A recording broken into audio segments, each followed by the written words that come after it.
Search करें अवामी news. मुल्क भर की ताज़ा तरीन खबरों से बाखबर रहने के लिए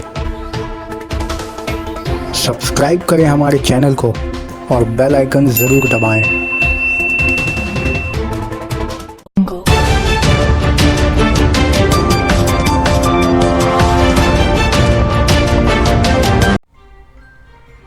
टाला ब्रिज बंद होने से ट्रैफिक निज़ाम दरहम बरहम।